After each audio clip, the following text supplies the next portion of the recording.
Hi, today I'm going to talk to you about the paradox of the pregnant virgin. Now, a paradox is an illogical situation, and just by hearing the term a pregnant virgin, it's totally illogical.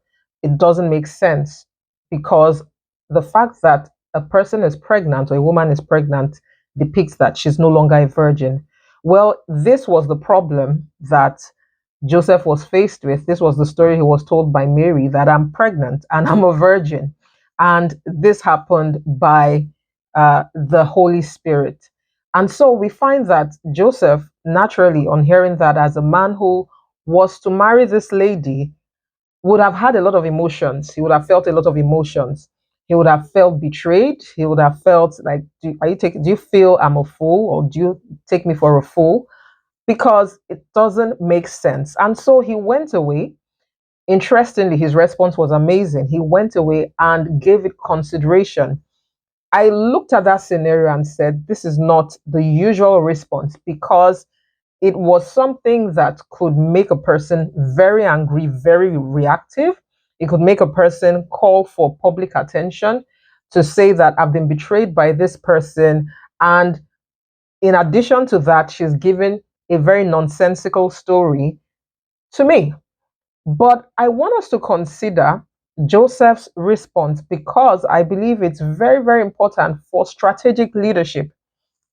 As leaders in the marketplace, we are always faced with funny scenarios, conflicting scenarios, scenarios that question our ability to react with intelligence, to react with proper self comportment, to react without being emotional. So let's take a cue from Joseph and see what he can instruct us on it through his behavior. Matthew 1:18 to 20 says, Now the birth of Jesus Christ took place in this way. When his mother Mary had been betrothed to Joseph before they came together, she was found to be with child from the Holy Spirit. And her husband Joseph, being a just man and unwilling to put her to shame, resolved to divorce her quietly. But as he considered these things, behold, an angel of the Lord appeared to him in a dream, saying, Joseph, son of David, do not fear to take Mary as your wife, for that which is conceived in her is from the Holy Spirit. Now let's look at the steps of his response. First of all, he was level headed. Joseph was level headed. When we are faced with issues, we can be emotional. And we have found over time that people who react emotionally tend to lose in the situation. When you react emotionally, when you are angry, when you scream, he could have been emotional. He could have called attention to the situation. He could have lost his temper. He could have gotten violent. And we have seen that people who react like this tend to lose in the long run. But Joseph was level headed in the situation and he walked away from the emotional situation, the emotional scenario. And this is instructive. When you're hard pressed, with emotions, it's good to walk away. You walk away from the scene and then give it some thought. So he was level headed. Next, he was guided by his core values. He says that he did not want to embarrass Mary because he was a just man. He said he was a just man, he was a righteous man. And the third core value I see there is that Joseph was discreet. Joseph was discreet in this situation. Now, being guided by your core values is something a lot of organizations and leaders don't pay attention to. The core value now, the statement of our core values, or our vision, or our mission statements, many times have become artifacts. But core values should guide our decision making so that who we are is represented in our decisions. Our convictions are reflected in our decisions. And even as an individual in the marketplace, you could be pressured by your organization to compromise. Say, oh, that's how this industry runs. We just have to give bribes. Oh, that's how this industry runs. We have to compromise here and there. But you have to go back to your core values to guide your decisions to say, is this what I believe? Is this my conviction? Is this who I am? He could have chosen to put Mary away in a very shameful way, but he chose to not do that. Now, there's another practical case study in the marketplace, the case of Johnson and Johnson's Tylenol crisis in 1982, where Tylenol caps were tampered with and were laced with cyanide. But the CEO at that time James Burke reacted based on the core values of the company, the credo of the company.